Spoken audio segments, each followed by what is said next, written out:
Dios está usando a Pablo de una manera muy importante para hablar a la iglesia de hoy, ¿verdad? Dios usa a Pablo para escribir esta carta a los Gálatas que están pasando por un tiempo de inquietud, de peligro, de buscar regresar o de buscar algún poder en sus vidas con la ley. Y es una gran enseñanza para la iglesia el día de hoy. Hace 2 semanas Oscar nos compartió acerca de esta alegoría de Sara y Agar. Quisiera meterme un poquito ahí para de ahí regresar y meternos al capítulo 5. Vean ahí en Gálatas en el capítulo 4 y en el versículo 21 me llama mucho la atención porque 4:21, vean lo que está haciendo Pablo con esta pregunta. Está argumentando contra los que quieren regresar a la ley, ¿verdad? O que buscan poder en la ley para sus vidas. Está argumentando contra los que buscan poder en la ley. ¿Lo está haciendo con qué? Con la ley. ¿Sí? Está usando la misma escritura para argumentar contra ellos. Sí, es como, no sé, cuando alguna persona tiene alguna Biblia de alguna otra versión o una Biblia católica o lo que sea y busca algún argumento respecto a Dios, quién es Dios o la salvación o quién es el intercesor o a través de quién tenemos que orar, y es como si préstame tu Biblia, ¿sí? Te enseño en tu Biblia, ¿sí? Sea la versión que sea la traducción que sea, préstame tu Biblia y ahí te voy a decir. Y Pablo les dice en el 4:21, díganme o decidme, los que queréis estar bajo la ley, ¿no habéis oído la ley? ¿Sí? ¿No has abierto la ley para indagar lo que ahí dice? ¿Estás buscando regresar a la ley o buscar poder para tu vida con lo que la ley manda? ¿Y no has leído esto? ¿Sí? Y aquí te explico. Entonces, Pablo, usando la ley, en el versículo 22, les dice, porque está escrito, ¿verdad? Ahí está, cada vez que hay una enseñanza de parte de Jesús o los apóstoles o los que escriben las cartas, es escrito está, porque escrito está, ¿verdad? Está dicho, y lo que está escrito es palabra de Dios, y así es. El versículo 22 dice, porque está escrito que Abraham, bueno, y cuando menciona la escritura, menciona por lo menos 4 hechos, ¿sí? Menciona las escrituras del Antiguo Testamento. Ahorita yo creo que vale la pena que las leamos, pero dice, escrito está, refiriéndose a Génesis 16, 17, 18, 19, 20, 21, 22, y les da 4 hechos, 4 cosas que están escritas. Y a partir de esas 4 cosas que están escritas, les dice, estas 4 cosas son una alegoría, ¿sí? Son una ilustración o son una metáfora, o en los evangelios diría, es una parábola, ¿sí? Significan algo. Estas cosas que les voy a decir, que está escrito, significa algo para nosotros. Entonces, estas 4 cosas que menciona como hechos en el versículo 22, dice, porque está escrito. La primera es, bueno, las voy a, ahorita las separamos, pero dice, Abraham tuvo 2 hijos, uno de la esclava y el otro de la libre. Pero el de la esclava nació según la carne, más el de la libre por la promesa. Ahí está indicando 4 cosas.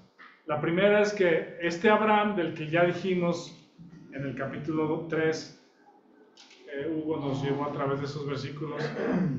Abraham, Dios hizo una promesa a Abraham, ¿sí? Habíamos dicho que esa promesa o es un pacto unilateral, no es un pacto entre 2 personas iguales, ¿sí? De que tú haces y yo hago, ¿sí? No es un contrato, un pacto en ese sentido, sino es Dios, el que es todopoderoso, le dice a Abraham lo que va a hacer,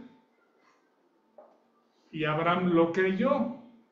La participación de Abraham se reduce, o bueno, no sé si decir se reduce, pero la única participación de Abraham es creer lo que Dios va a hacer.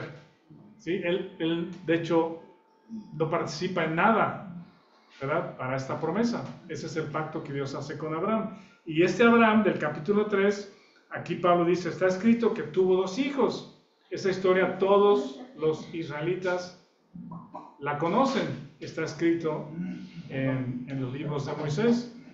Ahorita vamos a ir ahí un poquito. Pero dice, un hijo que se llama Ismael, ¿verdad? Fue hijo de la esclava, era una esclava egipcia.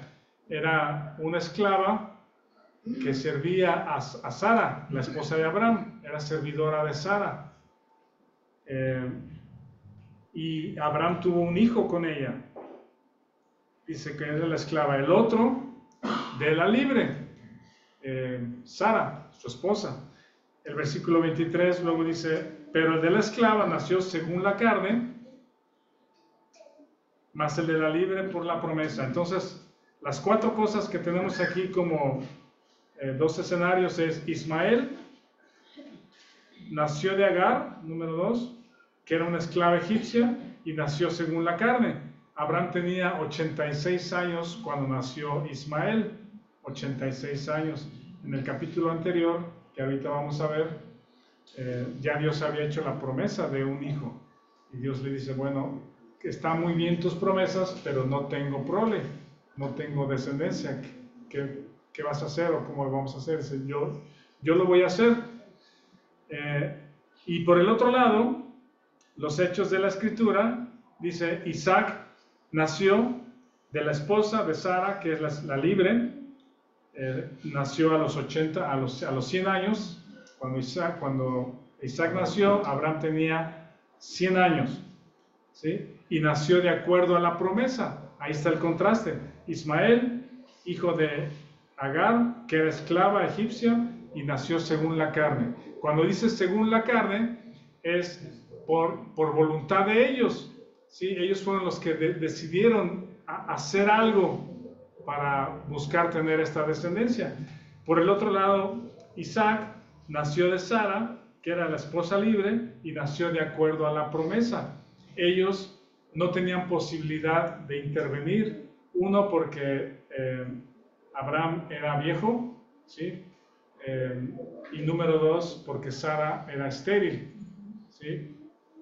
Están las puertas cerradas para que ellos pudieran procrear, pero el texto dice, hay algo imposible para Dios, y ese es el hijo, que es el hijo de la promesa. Entonces, estos son los hechos que Pablo dice, oigan, ustedes que quieren regresar o que quieren guardar la ley para obtener poder en sus vidas, poder para sus vidas, vean lo que dice la ley. La ley dice que Abraham tuvo estos 2 hijos de estas 2 mujeres, uno según la carne, según la participación y el esfuerzo personal, y el otro esperando por fe que Dios cumpliera su palabra. Sí, ahí está el contraste. Ahora, la alegoría, miren, vamos a ver los hechos. Déjenme, vamos rapidísimo a Génesis 16, y vean ahí desde el 15 la secuencia de los eventos. No nos tardamos mucho aquí, pero busquen Génesis 15 sin perder Gálatas. En Génesis 15 dice el título, Dios promete a Abraham, sin H, un hijo, ¿verdad? Dice, después de estas cosas, que fue la victoria sobre Sodoma y la rendición ante Melquisedec, o la ofrenda a Melquisedec, dice, después de estas cosas vino la palabra de Jehová a Abraham en visión, diciendo, no temas, Abraham, yo soy tu escudo, y tu galardón será sobremanera grande.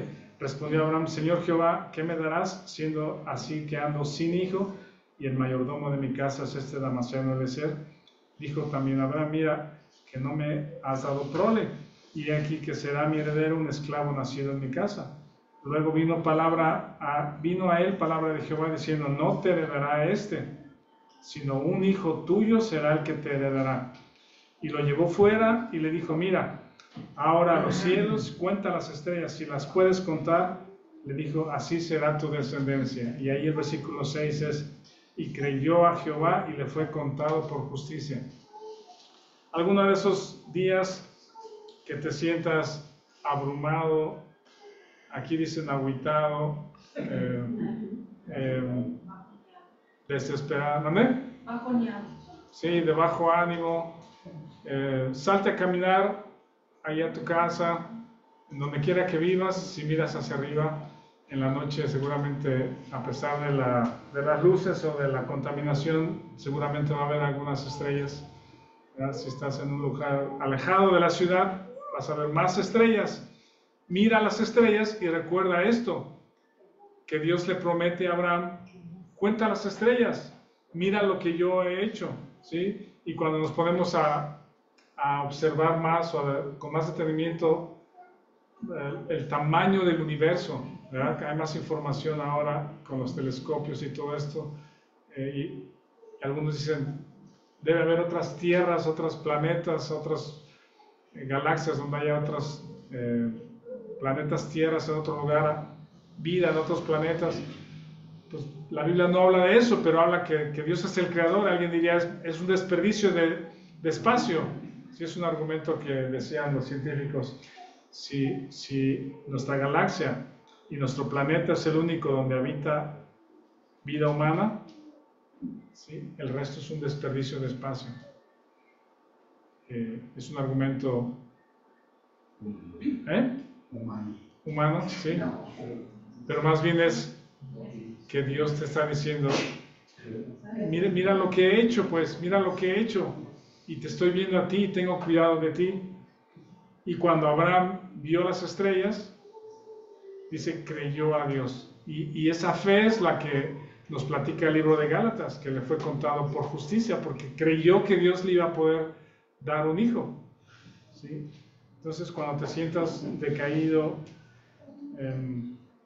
abrumado por los problemas, por las situaciones, salte, mira las estrellas y créele a Dios.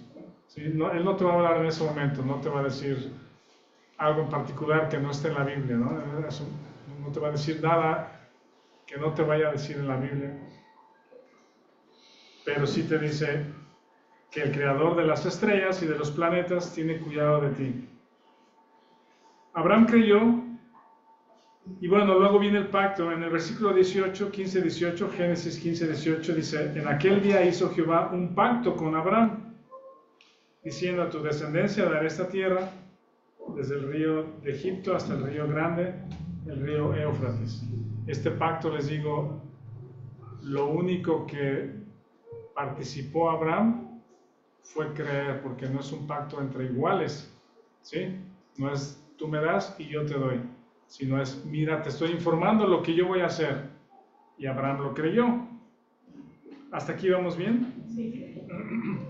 En el capítulo 16 viene algo en lo que es la historia de Agar, la egipcia. Dice, Sarai, mujer de Abraham, no le daba hijos. Ella tenía una sierva egipcia que se llamaba Agar.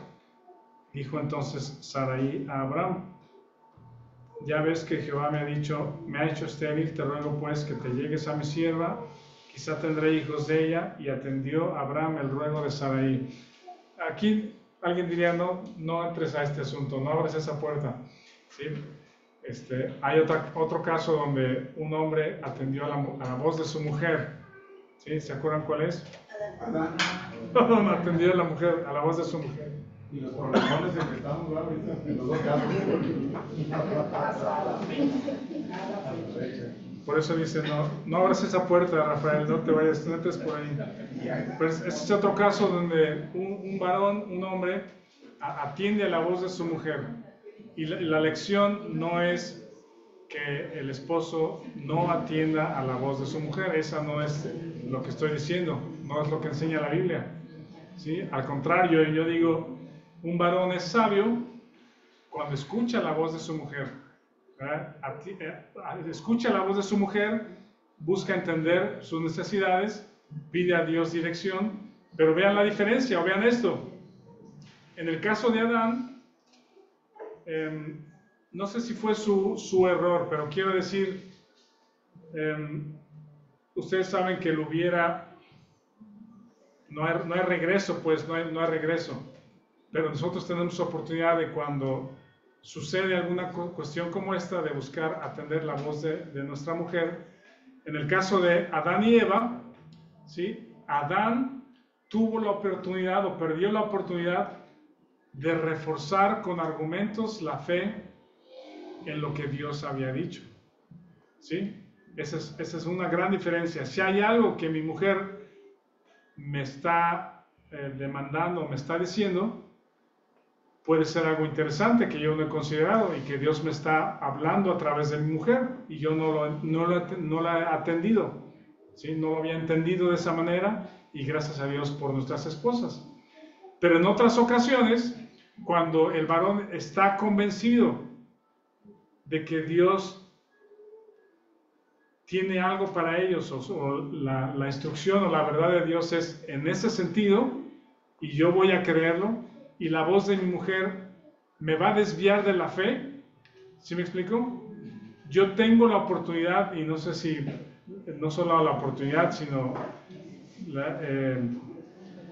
la responsabilidad de con argumentos y con la verdad de las Escrituras llevar a mi esposa a la fe, ¿sí? No con peleas, ni enojos, ni desagrados, ni menosprecios de lo que tú no sabes, lo que estás diciendo, ese tipo de cosas, no. Sino, oye, mira, Dios dice esto, ¿sí? La Biblia nos enseña esto y esto y esto. ¿Por qué no oramos al respecto? Y pedimos a Dios que fortalezca nuestra fe. ¿Sí me estoy dando a entender? Sí.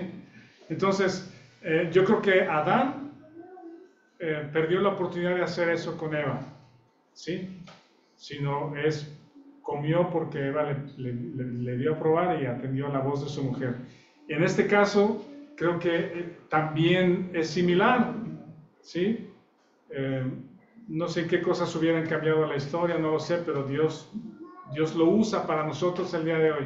Pero también Abraham, ¿qué tal? Oye, Sara, ve a las estrellas, ¿sí? Estamos siguiendo a Dios, salimos de nuestra casa en Ur confiando en lo que Dios tenía para nosotros, ¿verdad?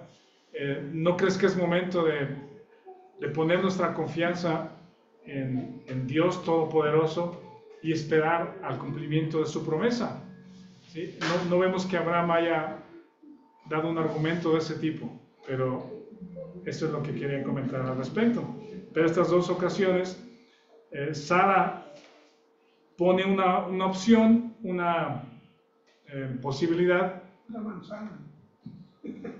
Pues posiblemente, no sabemos la intención de Sara, pero también crea una serie de problemas. Dice, Abraham atendió al ruego de Sara.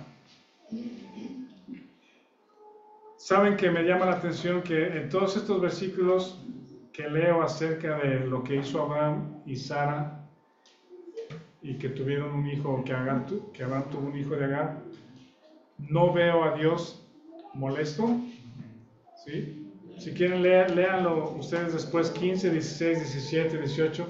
No veo a Dios recriminándole a Abraham, no veo a Dios recriminándole a Sara, como enojado, pues, ¿por qué hicieron eso? ¿Sí? No le deja de llamar a Abraham el padre de la fe, ¿sí? Dios no deja de cumplir su promesa, ¿sí? No dice, mira Abraham, lo que has hecho, que echaste a perder el plan, ya no puedo cumplir mi promesa, me echo para atrás en lo que dije, ¿sí? No veo a un Dios molesto por eso, ¿sí? Ni recriminándole a ellos lo que sucedió. Al contrario, veo a Dios que incluso tiene misericordia de Agar y de Isaac, ¿sí? Dice, voy a hacer un pueblo grande de ellos, voy a cuidar de ellos. Y de hecho Agar clama a Dios y Dios le habla, le contesta a Agar de una manera particular, en personal. Ese es como un Dios de misericordia, es un gran Dios de misericordia, pues. Eso es, ¿vale? El ángel de Dios le habla. Sí, sí, Dios tiene misericordia y tiene un mensaje para ella. Bueno, continuamos. Luego en el capítulo 17, dice 17:1, era Abraham de edad de 99 años cuando le apareció Jehová y le dijo, yo soy el Dios Todopoderoso, anda delante de mí y sé perfecto. y pondré mi pacto entre mí y ti, es decir, está reforzando el pacto, y la señal del pacto es la circuncisión, ¿sí? La señal de ese pacto es la circuncisión, años después. En el capítulo 18, otra vez se presenta a Dios, ahora con dos ángeles, son tres varones que vienen a Mamre delante de Abraham y come con ellos, pero de pronto uno de estos tres varones resulta que también era Dios, ¿sí? Eso es algo también muy interesante, que la conversación está con los tres varones y eventualmente nos damos cuenta que uno de esos varones es Jehová mismo y los otros dos son ángeles que eventualmente van a Sodoma y Gomorra a destruir la ciudad. Pero dice en el versículo 18:10, ahorita regresamos ya a Gálatas, 18:10, entonces dijo, de cierto volveré a ti. Bueno, desde el 9 dice, le dijeron, ¿dónde está Sara tu mujer? Y él respondió, aquí en la tienda. Entonces dijo, de cierto volveré a ti, y según el tiempo de la vida, he aquí que Sara tu mujer tendrá un hijo. Y Sara escuchaba a la puerta de la tienda que estaba detrás de él. Y Abraham y Sara eran viejos, de edad avanzada, y a Sara le había cesado ya la costumbre de las mujeres. Se rió pues Sara entre sí, diciendo, después que he envejecido tendré deleite, siendo también mi señor ya viejo. Entonces Jehová dijo a Abraham, Jehová dijo a Abraham, uno de los tres varones que llegó, uno era Jehová, dice, ¿por qué se ha reído Sara diciendo, ¿será cierto que he de dar a luz siendo ya vieja? ¿Hay para Dios alguna cosa difícil? Al tiempo señalado volveré a ti, y según el tiempo de la vida, Sara tendrá un hijo. Entonces Sara negó diciendo, no me reí porque tuve miedo. Y él dijo, no es así, sino que te has reído. Y de ahí viene el nombre de su hijo, ¿verdad? Isaac. Y en el capítulo 21, nace Isaac, 21:5, y era Abraham de 100 años cuando nació Isaac su hijo. Y vean esto, alguien lea por favor el 8, 9 y 10 de ahí mismo, Génesis 21, 8, 9 y 10, y ya nos regresamos a Gálatas. Y creció el niño y fue destetado, e hizo Abraham gran banquete el día que fue destetado Isaac. Y vio Sara que el hijo de Agar, la egipcia, el cual ésta le había dado a luz a Abraham, se burlaba de su hijo Isaac. Por tanto, dijo a Abraham, echa a esta sierva y a su hijo, porque el hijo de esta sierva no ha de heredar por Isaac mi hijo. Ajá, bueno, los hechos aquí están, es lo que Pablo está diciendo. Ustedes que quieren regresar a la ley, vean lo que dice la ley, y aquí recuenta los hechos. Y luego continúa Pablo, regresamos a Gálatas, dice, bueno, versículo 24, lo cual es una alegoría, es una metáfora, es una parábola para nosotros. Hay una lección para aprender de estos hechos de las Escrituras. Dice, pues estas mujeres son los dos pactos. Ahora aquí tenemos también una serie de contrastes, ¿sí? Lo que significan. Agar va a significar un pacto que es el pacto de la ley.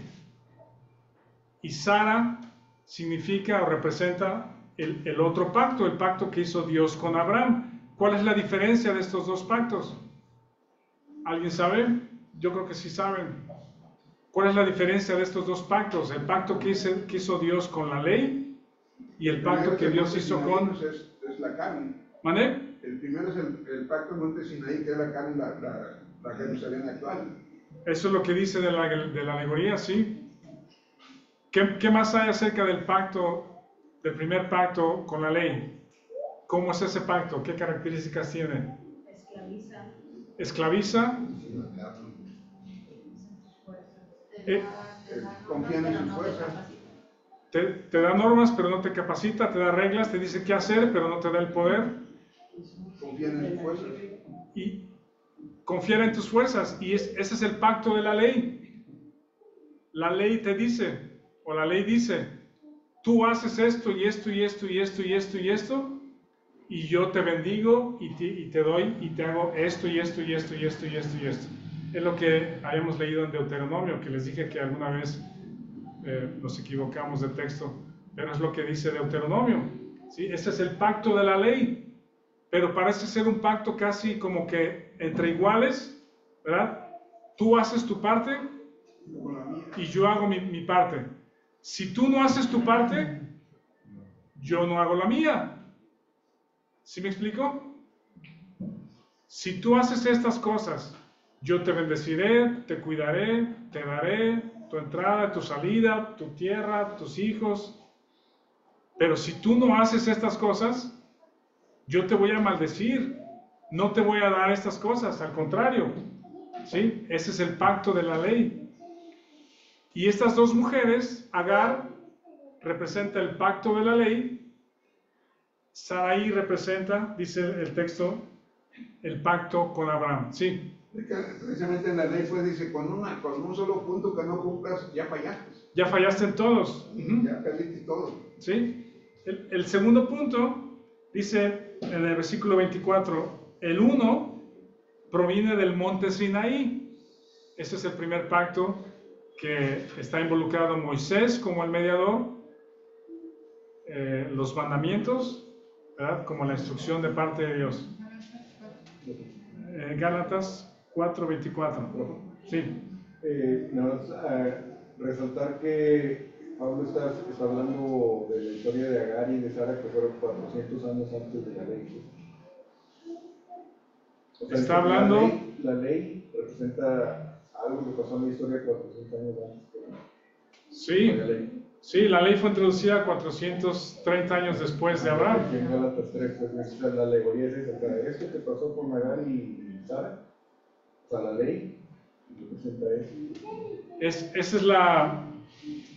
Esa es la secuencia de eventos, o esa es la línea de cosas relacionadas una con la otra.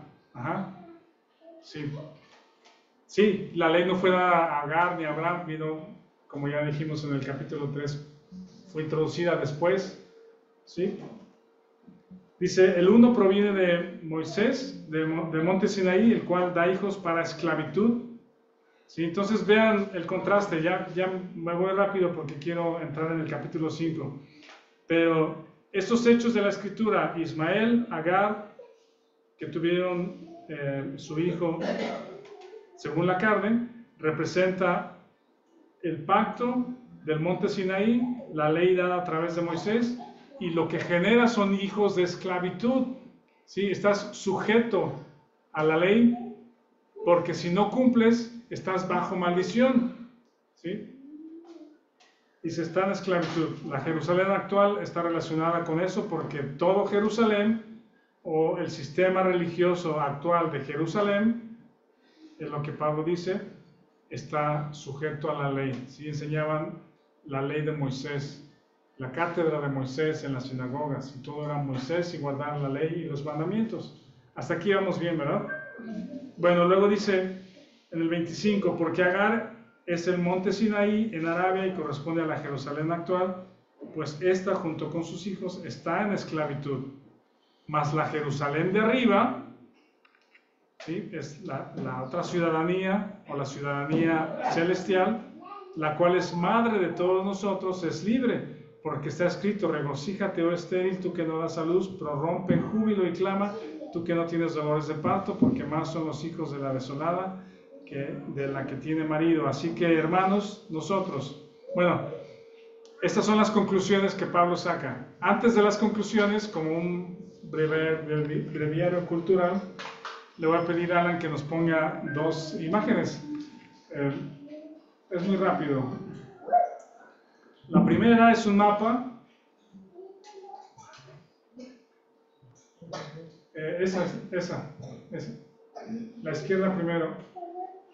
Esto es donde tradicionalmente se cree o se ha enseñado que está el monte Sinaí. ¿Sí? En esa península, de hecho también se le llama la península de Sinaí, en ese desierto entre Egipto y Arabia. ¿Sí? Y se estima, o se estimaba, que ese camino en rojo es el peregrinar de los israelitas cuando salieron de Egipto y llegaron al monte Sinaí para darle la ley. ¿Sí? Pero indagando un poco, hay muchos arqueólogos que ya de muchos años atrás empezaron a revisar más evidencias, visitar el lugar, aunque es un lugar restringido, y empezar a buscar evidencias, y no encontraron ninguna evidencia que en este lugar sea el monte Sinaí. No hay evidencias, ¿sí? Y por ahí hay una historia que la mamá de Constantino, ¿sí? Fue la que dijo, aquí este monte es el monte Sinaí, pues, ¿sí? Nada más como turista, ¿sí? Y de ahí se quedó la tradición de que ese es el monte Sinaí. ¿Quieres poner el siguiente, por favor? ¿Le gustó más ese monte? ¿Vale? ¿Le gustó más ese monte? Le gustó ese monte, donde hay un montón de evidencias, un montón de arqueólogos que han ido, que han visitado, que han seguido ciudad por ciudad el relato bíblico de dónde fueron parando, ¿sí? Dónde fueron haciendo estaciones.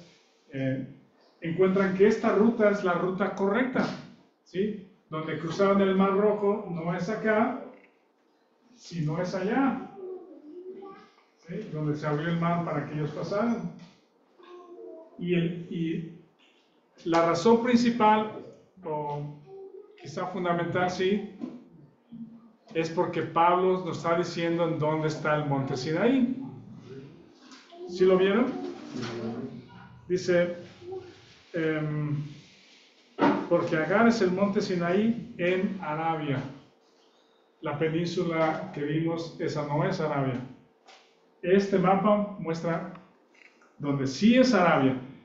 Y de hecho, con muchas restricciones, ese lugar está protegido por los árabes. No hay mucho acceso, o actualmente está restringido, pero años atrás, arqueólogos se lograron meter y encontraron muchas evidencias de rocas, de fuegos, de artefactos, pues, de cosas, ¿cómo se dice? Talladas, herramientas, Reliquias. altares, reliquias, sí, etcétera. Espacio para toda la gente que tendría que hacer una parada ahí, etcétera. Eso solo es un breviario cultural, ¿no? Un pequeño paréntesis en todo esto, pero la razón es que Pablo dice, el monte Sinaí está en Arabia, y de ahí es que los arqueólogos han encontrado que ese es el lugar más indicado. Bueno, regresamos, ahora sí nos metemos. De regreso al capítulo 5. Bueno, dice en el versículo 29, tres conclusiones. Les voy a dar tres conclusiones que Pablo nos da con estas verdades que la Escritura dice que significan esto para nosotros, o es una parábola para nosotros, ¿sí? Hay tres conclusiones. La primera está en el versículo 28. Pablo dice, así que hermanos, nosotros, como Isaac, ahí está la primera conclusión o declaración, somos hijos de la promesa. ¿Sí? Esa es la primera. Son declaraciones, verdades tajantes, claras. Yo creo que no son confusas, no son ambiguas, y que nos sirven a nosotros como fundamento para nuestra fe. ¿Sí? Cuando tú naces de nuevo, naces espiritualmente, eres un hijo de la promesa, porque desde Abraham Dios le prometió que iba a tener un hijo, que iba a ser una gran nación, que les iba a dar una tierra, que iba a nacer Cristo, el Salvador, y que nos iba a dar el Espíritu Santo. ¿Sí? Y si tú has creído igual que Abraham, entonces Dios ha puesto el Espíritu Santo en ti y eres hijo de esa promesa. ¿Sí? Esa es la primera cosa, la primera conclusión. La segunda está en el versículo siguiente. Pero como entonces el que había nacido según la carne perseguía al que había nacido según el Espíritu, así también ahora. El que ha nacido según la carne persigue al que ha nacido según el Espíritu. ¿Notaron que cuando leímos en Génesis usa otra palabra? Aquí usa la palabra perseguir. pero lo que hacía Ismael con Isaac, en Génesis usa otra palabra. ¿La notaron? Se burlaba. ¿Sí? Ahí a lo mejor ustedes que estudian y que tienen otras versiones me pueden ayudar. Pero allá dice que se burlaba, que el hijo de Agar se burlaba de Isaac. ¿Cuántos años se llevaban? 13, 14 años. Abraham tuvo a Ismael a los 86 y tuvo a Isaac a los 100. Imagínense un niño de 13 años. Ya estaba más grande porque ya estaban ya quitándole la leche a Isaac. Sí, o 13 años de diferencia, sí. Si tenía 15, el otro tenía 2, por ahí, etcétera. Y así vamos avanzando. Pero un muchachito burlándose del bebé, pues persiguiéndolo, molestándolo, como actualmente le llaman el bullying, es molestándolo, ¿sí? Y la lección o la conclusión que hace Pablo aquí es muy interesante. Quizá necesitamos rascarle más a esto. No sé si se está refiriendo a nuestra carne, ¿sí? A mi carne, la carne, el mal que mora en mí. Dice más adelante que es contrario al espíritu. No sé si se refiere a esa batalla, pues la carne picándole al espíritu, burlando de las cosas buenas, burlando porque ya te vas a sentar a leer la Biblia, ¿sí? ¿Qué dice la carne cuando vas a sentarte? Uy, si no la has leído en un mes y ahora sí te vas a sentar a leerla, ¿crees que te va a hacer algo de provecho? No sé si se refiere a esa batalla, pues, de mi carne contra lo que el espíritu quiere hacer, ¿sí? ¿Qué piensan? ¿Tienen algún pensamiento? Sí. Rásquenle. Yo creo que sí, como porque en el 5 ya viene las obras de la carne Y el fruto del espíritu, que son contrarios. pues como introducción. Sí. ¿Alguna vez ahí en lo privado has querido arrodillarte a orar? ¿Sí? Tal vez ya no se acostumbra, pero en un momento así también de quebranto, de dolor, de problema, ahí en lo privado pues te sientas y te vas y te arrodillas. No sé si la carne en ese momento te diga, ¿para qué te arrodillas? ¿No? O los pensamientos de la carne, ¿sí? ¿Crees que te va a servir de algo? ¿Crees que te va a escuchar Dios? No lo sé si es esa batalla pues entre la carne y el espíritu. Pero eso sucedía entre Ismael e Isaac, que se burlaba de él. Dice, así también ahora. Esa es la segunda conclusión que saca Pablo de esta alegoría. La carne contra el espíritu. Y parece mayormente que la carne es la que está iniciando esa batalla o molestia, ¿sí? O no sé si se refiere a un creyente carnal y a un creyente espiritual, ahí lo veo un poco más difícil, no sé, no lo sé, pero esas son las posibilidades, pero es lo que está concluyendo Pablo. Y luego la tercera conclusión, en el versículo 30 dice más, ¿qué dice la Escritura? Echa fuera a la esclava y a su hijo, porque no heredará el hijo de la esclava con el hijo de la libre. De manera, hermanos, que no somos hijos de la esclava, sino de la libre. ¿Sí? Somos hijos de la libre, no de la esclava. Echa fuera a la esclava. ¿Sí? También quizá refiriéndose a despojados del viejo hombre. ¿Sí? Considérate crucificado juntamente con Cristo. La carne no te va a aprovechar para nada. Esas son las tres conclusiones que saca a Pablo argumentando contra los que quieren regresar a la ley. Bueno, nos metemos al capítulo 5, tenemos poco tiempo, pero creo que sí alcanzamos. Le voy a pedir a Alan que nos ponga un pequeño video, nada más es como 1 minuto. Si lo quieres poner desde el principio, Alan, por favor. Obsérvenlo, les digo quién es. Y nos metemos al capítulo 5 porque Pablo tiene algo que decir a estas personas, a este tipo de personas. A ver si lo alcanzan a ver. ¿Se escucha?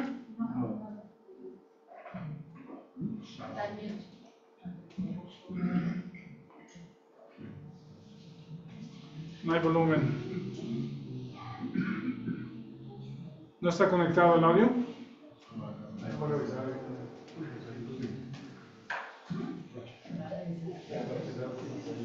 Sí, ya padre, ya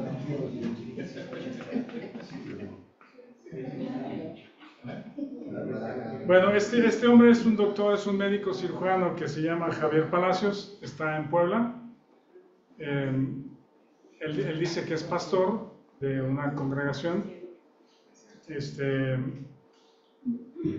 Se llama ROE, es decir, su título que ven aquí, ROE, R-O-E-H, ¿sí? Es una palabra hebrea que significa, o es dada en el Antiguo Testamento como a Samuel, como un vidente, como un profeta, ¿sí? Entonces él se pone como profeta y está enseñando algunos de sus libros. Busca la salvación. Se los puedo mandar para que luego vean, nada más dura como una hora, pero con que vean un minuto van a poder sacar algunas conclusiones, porque habla de guardar la Torah.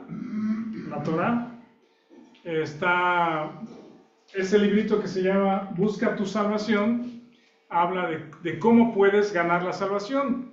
Es guardando la Torah, los 10 mandamientos y las leyes ceremoniales, guardar el sábado, guardar las fiestas. La Pascua está por acercarse en ese momento que él da, entonces habla de la comida que tiene que ser kosher, de la vestimenta, de qué cosas abstenerse, y menciona, por ejemplo, que uno de los requisitos para ganar la salvación es guardar el sábado, ¿sí? Y dice en algún momento, si ustedes tienen un trabajo donde su patrón les obliga o tienen que ir a trabajar los sábados, dice, renuncien a su trabajo, abran su propio negocio y cierren el sábado, para que puedan cerrar el sábado y puedan guardar la ley. Esto puede ser un buen impulso a los emprendedores, pero también puede ser un gran problema para otros creyentes, ¿no? Que quieren agradar a Dios y que alguien les diga, renuncia a tu trabajo, abre un negocio para que puedas cerrar los sábados. No sé, es muy complicado. Hay un librito que se vende en Amazon que habla acerca de este tipo de cosas y dice que es un moderno judaizante, ¿sí? Si no se pudo, luego se los mando para que lo vean. Gracias, Alan. Miren, son mesiánicos, sí. Una vez iniciado el camino, piensen en esto. Una vez que un creyente inicia el camino para guardar la ley o para buscar cumplir leyes para agradar a Dios, ¿sí? Puedes terminar alejado completamente de la gracia de Dios, alejado completamente del Evangelio de Jesucristo, de la obra terminada de Cristo, y tan esclavizado a leyes de cualquier tipo, ya sea leyes como el Antiguo Testamento o leyes modernas que las iglesias o algunas iglesias establecen, que son cosas que el creyente tiene que hacer. Te esclavizas a leyes, mandamientos, reglas de conducta, compromiso, todo para buscar la aceptación de Dios, la salvación eterna de tu alma, el perdón o la bendición de Dios. Una vez que un creyente inicia un camino para buscar agradar a Dios a través de reglas o mandamientos, puede llegar al extremo que sea, incluso como este hombre. Y me llama la atención que tiene 10,000, 12,000 seguidores.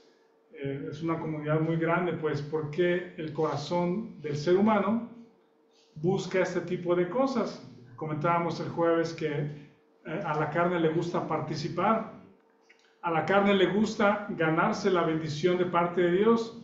Dios, ¿qué me vas a dar?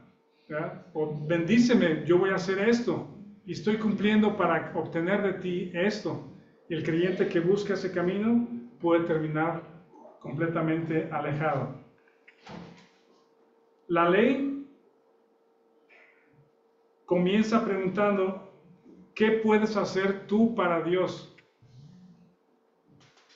Si alguna vez tú como creyente sincero te has preguntado esto, ten cuidado, porque vas a iniciar un camino de frustración, de cansancio, de carga, de culpa interminable, y Dios va a seguir tan alejado de ti como siempre ha estado, pues, o como siempre lo has sentido. Esa es la ley. Pero la gracia inicia preguntando: ¿qué ha hecho Dios por mí? ¿Qué ha hecho Él por mí, en lo cual puedo descansar? Gálatas 5 tiene otras declaraciones concluyentes, claras y definitivas. Mientras la ley nos llena de culpa, carga, la gracia nos da libertad, una limpia conciencia, paz. Eso es lo que nos da la gracia. Les voy a leer estos 5 argumentos, ¿sí? Que una persona como esta, que busca regresar a una comunidad a guardar la Torah y guardar la ley, si no ha leído estos 5 versículos o 6 versículos de Gálatas, tendría que leerlos para encontrar la verdad. Si los ha leído, está cegado a la verdad. Los 5 argumentos son estos. Ya voy concluyendo, me quedan menos de 10 minutos. 5.1 dice: estad pues firmes en la libertad con que Cristo nos hizo libres, y no estéis otra vez sujetos al yugo de esclavitud. Esa es una declaración. Otra, versículo 2. He aquí yo, Pablo, os digo que si os circuncidáis, de nada os aprovecha Cristo. Vean qué tristeza eso, ¿sí? La obra terminada de Cristo es un cero a la izquierda. Es nada, ¿sí? De nada te aprovecha, no te va a beneficiar nada si tu camino ha sido buscar en la ley y en la circuncisión el poder para guardar o para agradar a Dios. Rafa, Sí. una pregunta respecto a eso. ¿Y se referirá únicamente a esa marca que como judíos en este momento hacían? ¿O será como una alegoría refiriéndose a toda la Torah? En este caso, es la señal del pacto, y los judíos, incluso en Hechos 15, se refieren específicamente a la circuncisión.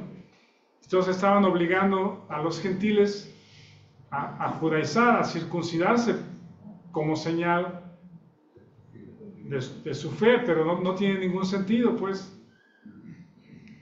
Luego, la tercera declaración, en el versículo 3, otra vez testifico: a todo hombre que se circuncida está obligado a guardar toda la ley. Vean, las declaraciones de Pablo son concluyentes, ¿sí? ¿Qué piensan? Si te circuncidas, eres deudor, te falta todavía. Si no es una cosa, son cientos de cosas que tendrías que hacer. Si eres deudor, es lo que le está diciendo, estás obligado a guardar toda la ley. Te falta muchísimo. Número 4, en el versículo 4, de Cristo os desligasteis, o cortado, fuiste cortado, los que por la ley os justificáis. Si el creyente se quiere justificar por la ley, de Cristo te has desligado, ¿sí? Número 5, capítulo 5. El puntito ese que faltó del cuarto, de la gracia habéis caído. De hecho, ese es el 5º punto, no es cambio de versículo, sino en el mismo. Te justificas por la ley, de la gracia te has caído. Has cambiado de curso, has sido sacado del curso, te has salido del curso de la gracia, ¿sí? Te has perdido, estás perdido. Hoy en día, cuando se habla acerca de la gracia o se predica de la gracia, tenemos que saber o relacionar la gracia de Dios. Cuando hablamos de gracia, es el poder que Él nos ha dado para vivir la vida cristiana, ¿sí? Ese es lo que significa, lo que Dios ya ha hecho en Cristo para capacitarnos y vivir la vida cristiana. Entonces, no son dos caminos para llegar a un mismo punto. No son como dos caminos. El que tú quieras elegir la ley o la gracia, o un balance 50-50, no. ¿Sí? Tampoco son dos caminos para llegar al mismo punto. La ley no te va a llevar a agradar a Dios, no te va a llevar a producir el fruto del Espíritu. La ley no te va a llevar a producir el fruto del Espíritu. Pero tenemos a los creyentes y a los púlpitos predicando ley a los creyentes para que hagan una cosa y que hagan otra cosa, que alcancen la bendición, que ganen la salvación, ¿verdad? Nunca lo van a lograr. Cuando hablamos acerca de la gracia, algunos mencionan, cuando hablamos de descanso en Cristo, dicen que es la gracia barata, ¿sí? No sé si han escuchado ese término, o es permiso para pecar, que no importa lo que hagas, que es un creyente desobediente que justifica su pecado diciendo que por la gracia de Dios hemos sido salvados y no tenemos que hacer nada, que es un creyente mundano por culpa de hablar acerca de la gracia. Pablo acota más adelante y dice, no uses la libertad como ocasión para la carne, pero cuando hablamos de la gracia es el poder de Cristo en ti, ¿sí? Mejor le ponemos algo de reglas a los creyentes para que no se desvíen de la gracia. Ese mix o esa mezcla no sirve, ¿sí? Ese mix de gracia con ley no sirve. ¿Han oído hablar acerca de las disciplinas espirituales? Es un mix de ese tipo. Escuchaba a un predicador medio conocido en español que dice que el creyente debe de anhelar, como dice Pedro, leer la escritura como un niño, ¿sí? Yo digo, está bien, Pedro lo enseña. Y él dice, tienes que disciplinarte a leer la Biblia. Ahí ya no lo entendí. Porque un niño, ¿cuándo le has enseñado a que tiene que gritar y llorar para comer? ¿Sí? Un niño come su leche y llora porque es lo que necesita, es lo que, pues no sé, ni siquiera sabe qué es leche, pues es su alimento. ¿Mande? Es lo natural. Es lo natural, el niño está vivo, tiene hambre y es satisfecho por la leche. Eso es algo natural. Al bebé no le dices, si no comes tu leche te voy a dar disciplina, siéntate todos los días a esta hora y a esta hora. ¿Sí? Es algo natural. Entonces cuando el predicador dijo, tenemos que ser como niños, disciplinarnos a leer las escrituras, ahí ya no lo entendí porque o es natural o es obligado. ¿Sí? Yo creo que sí, y suena correcto, ¿sí? El lenguaje cristiano correcto parece, ¿sí? Espero que me esté dando a entender, pero ese mix o esa mezcla de ley con gracia, somos salvos por gracia, pero tú tienes que hacer estas cosas. No es lo que Pablo está enseñando. Vean este versículo 5, que parece que no dice nada, pero dice todo. Y aquí terminamos. Lo leemos todos juntos, por favor, versículo 5, y aquí terminamos. Dice, pues nosotros, por el Espíritu, aguardamos por fe la esperanza de la justicia. Les digo que parece que no dice nada porque es como el lenguaje cristiano que ya no sabemos, pues. Pero vean lo que está diciendo. Hablando de estas 5 advertencias o declaraciones de ya no estás sujeto al yugo de esclavitud. Si te circuncidas, Cristo es un 0 a la izquierda.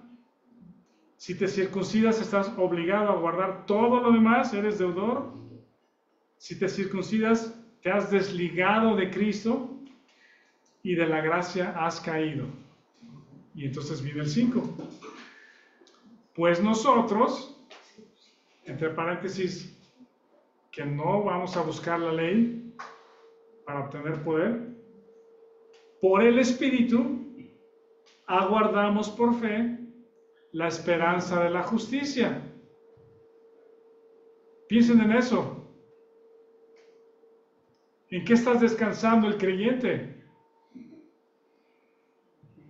¿Cuál es mi responsabilidad? Ok, si no voy a guardar ley, si no voy tras los mandamientos, ¿qué tengo que hacer? ¿Cuál es mi responsabilidad?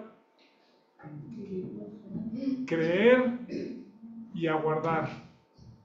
creer y aguardar. Pues nosotros, por el Espíritu, aguardamos por la fe la esperanza de la justicia. La justicia es hacer lo recto, hacer lo correcto. ¿Quieres hacer lo correcto? Aguardas por fe en la obra del Espíritu. Hoy se escucha mucho de que tenemos que hacer las cosas, que tenemos que, si quieres que algo se haga, tienes que hacerlo, pues tienes que hacerlo suceder.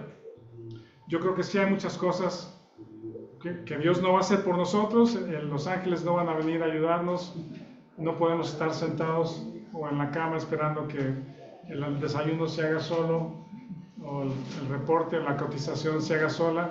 Hay que pararse temprano y hacer lo que tenemos que hacer, ¿no? Con responsabilidad, ¿sí? Pero cuando hay una promesa de parte de Dios de lo que Él va a hacer en ti, ahí no puedes hacer nada, ¿sí? Del resultado, del cómo, de la capacidad para vivir la vida cristiana, tú no lo puedes hacer. ¿Sí? Puedes hacer el desayuno completamente enojado, gritando, peleando con todos desde la mañana, ¿sí? O puedes hacer el desayuno en paz, confiando en el Señor, esperando en Él, etcétera, ¿no? El creyente que por fe espera la obra del Espíritu, que Él haga lo recto en nosotros, es un creyente que está descansando en Cristo. Está descansando en Cristo. Y nos estamos encaminando a Pablo ya